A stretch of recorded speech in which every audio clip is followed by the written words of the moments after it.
Behind the ഫാക്ടറീസിൻ്റെ പുതിയൊരു വീഡിയോയിലേക്ക് നിങ്ങളേവർക്കും സ്വാഗതം. ഒരു ഹെലികോപ്റ്റർ ആകാശത്തിലൂടെ കടന്നു പോകുമ്പോൾ നമ്മളിൽ മിക്കവരും വളരെ ആകാംക്ഷയോടെ അതിനെ വീക്ഷിക്കാറുണ്ട്. നമ്മളിൽ കുറച്ചു പേർക്കെങ്കിലും അതിൻ്റെ ചരിത്രത്തെക്കുറിച്ച് അറിയാനും അവ എപ്രകാരമാണ് ആകാശത്തിലൂടെ സഞ്ചരിക്കുന്നത് എന്നും അവയുടെ വിവിധ നിർമ്മാണ ഘട്ടങ്ങളെക്കുറിച്ച് അറിയാനും ആകാംക്ഷ കാണും. ഇന്നത്തെ വീഡിയോ ഇവയെല്ലാം ഉൾക്കൊള്ളിച്ചുകൊണ്ടുള്ള ഒന്നാണ്. വിമാനങ്ങളുടെ കൂട്ടത്തിൽ പ്രത്യേകം ശ്രദ്ധ നേടുന്ന ഒന്നാണ് ഹെലികോപ്റ്റർ. സാധാരണ യാത്രാ വിമാനങ്ങളെ അപേക്ഷിച്ച് ഹെലികോപ്റ്ററിന് ധാരാളം പ്രത്യേകതകൾ തന്നെയുണ്ട്. മുന്നോട്ടും വശങ്ങളിലേക്കും താഴേക്കും മറ്റു വിമാനങ്ങൾക്ക് സഞ്ചരിക്കാനാവുമ്പോൾ ഹെലികോപ്റ്ററുകൾക്ക് പുറകോട്ടും സഞ്ചരിക്കാനാവും. അതുപോലെ തന്നെ ആകാശത്ത് ഒരു ബിന്ദുവിൽ നിന്ന് ഒരേ നിൽപ്പ് തുടരുവാനും 360 ഡിഗ്രിയിൽ വട്ടം കറങ്ങുവാനും ഇവയ്ക്ക് കഴിയുന്നു. വ്യോമസേനയുടെ ഹെലികോപ്റ്റർ കടലിന് മുകളിൽ ഒരിടത്ത് തന്നെ നിന്ന് അതിൽ നിന്ന് വെള്ളത്തിലേക്ക് സൈനികർ ചാടുന്നതും തിരിച്ചു വലിഞ്ഞു കയറുന്നതും നമ്മളിൽ പലരും കണ്ടിട്ടുണ്ടാവും. ഏത് മലയിടുക്കുകളിലും ആളുകൾക്ക് എത്തിച്ചെല്ലാൻ പറ്റാത്തിടത്തും ഹെലികോപ്റ്ററുകളിൽ കടന്നു ചെല്ലാൻ സാധിക്കും. ഹെലികോപ്റ്ററിൻ്റെ നിർമ്മാതാവായ ഇഗോർ സിക്കോർസ്കൈ 1939 സെപ്റ്റംബർ 14 VS-300 എന്ന ലോകത്തിലെ ആദ്യ ഹെലികോപ്റ്റർ ടിക്കറ്റിലെ സ്ട്രാറ്റ്ഫോർഡിൽ നിന്ന് പറന്നത്. ആദ്യം നിർമ്മിച്ച ഈ ഹെലികോപ്റ്റർ ഒരു single main motor and tail rotor ഡിസൈനിലായിരുന്നു. ഒറ്റ ബിന്ദുവിൽ തന്നെ സ്റ്റഡിയായി പറന്നുകൊണ്ടിരിക്കുവാൻ ഹെലികോപ്റ്ററിന് സാധിക്കും എന്നതാണ് ഇഗോറിന് വിമാനത്തേക്കാൾ ഹെലികോപ്റ്ററിലുള്ള പറക്കലിന് കൂടുതൽ സംതൃപ്തി നൽകിയത്.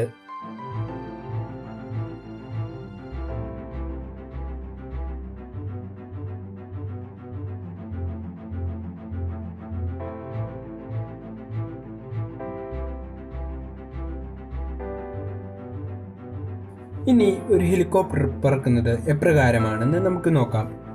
ഹെലികോപ്റ്ററിലും വിമാനത്തിനെയും ആകാശത്തിലേക്ക് ലിഫ്റ്റ് ചെയ്യാൻ അഥവാ ഉയർത്താൻ ഒരു ഫോഴ്സ് വേണം. ഇതിൻ്റെ ബേസിക് പ്രിൻസിപ്പിൾ ഒന്നാണെങ്കിലും രണ്ടിലും രണ്ട് മെത്തേഡാണ് ഉപയോഗിക്കുന്നത്.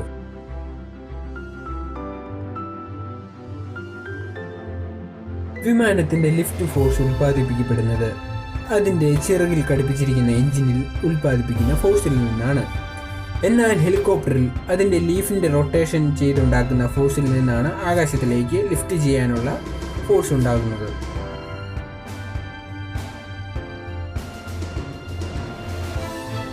ഹെലികോപ്റ്റർ എപ്രകാരമാണ് ഫാക്ടറിയിൽ നിർമ്മിക്കുന്നതെന്ന് കാണാൻ ആകാംക്ഷയോടെ കാത്തിരിക്കുകയായിരിക്കാം നിങ്ങൾ. നമുക്ക് ഫാക്ടറിയിലേക്ക് പോകാം.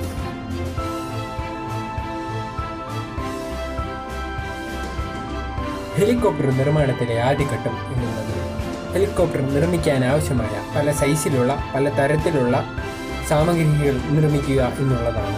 ഓരോ സാമഗ്രികളും നിർമ്മിച്ചു കഴിയുമ്പോൾ അതിനെ ലേസർ സ്കാനിങ്ങിലൂടെ അതിൻ്റെ കൃത്യതയും അതിൻ്റെ ക്വാളിറ്റിയും ഉറപ്പുവരുത്തുന്നു.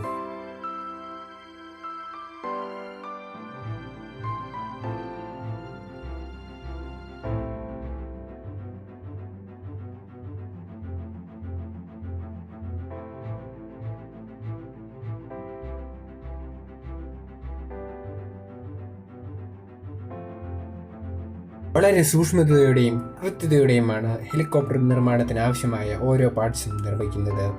ഓരോ പാർട്സും നിർമ്മിച്ച ശേഷം അവ വിവിധ ക്വാളിറ്റി ടെസ്റ്റുകളിലൂടെ കടത്തിവിടുകയും അവയുടെ ക്വാളിറ്റി ഉറപ്പുവരുത്തുകയും ചെയ്യുന്നു.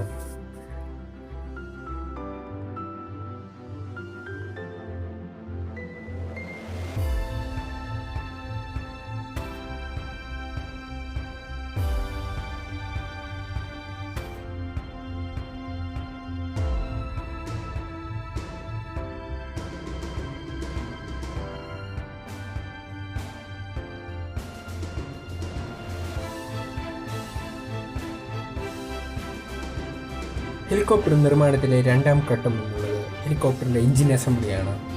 ഓരോ എഞ്ചിനും വളരെ സൂക്ഷ്മതയോടെയും കൃത്യതയോടെയും ഉണ്ടാക്കുന്നു. അവ ഉണ്ടാക്കിയ ശേഷം പ്രീ ടെസ്റ്റ് നടത്തുന്നു. അതിനുശേഷമാണ് ഹെലികോപ്റ്ററുകളിൽ ഘടിപ്പിക്കുവാനായി കൊണ്ടുപോകുന്നത്. പ്രീ ടെസ്റ്റിൽ ഡിഫറെൻറ്റ് ടെമ്പറേച്ചറുകളിൽ അതിനെ ടെസ്റ്റ് ചെയ്ത് നോക്കുകയും ചെയ്യുന്നുണ്ട്. എഞ്ചിൻ അസംബ്ലിക്ക് ശേഷം ഹെലികോപ്റ്ററിൻ്റെ ബോഡി നിർമ്മാണമാണ് അടുത്ത ഘട്ടം. വളരെ കനം കുറഞ്ഞ ഈടിറ്റ അലോയ് കൊണ്ടാണ് ഹെലികോപ്റ്ററിൻ്റെ ബോഡി ഡിസൈൻ ചെയ്യുന്നത്.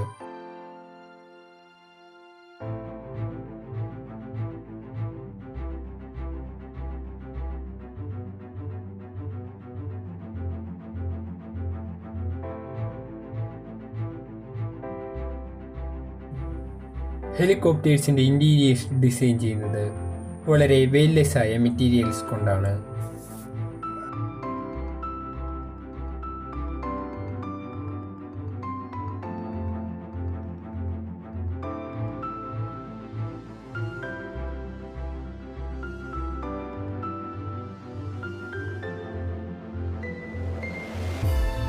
ഓരോ ഹെലികോപ്റ്ററും നിർമ്മിക്കുന്നത് കസ്റ്റമേഴ്സിൻ്റെ ആവശ്യപ്രകാരമായിരിക്കും. അതുകൊണ്ട് തന്നെ ഓരോ ഹെലികോപ്റ്ററും വ്യത്യാസപ്പെട്ടിരിക്കും. മറ്റു വാഹനങ്ങളുടെ നിർമ്മാണത്തിൽ മെഷീനറീസ് ആണ് ഉപയോഗിക്കുന്നത്. എന്നാൽ ഹെലികോപ്റ്റർ നിർമ്മാണത്തിൽ ഹ്യൂമൻ എഫർട്സ് ധാരാളമായി വേണം.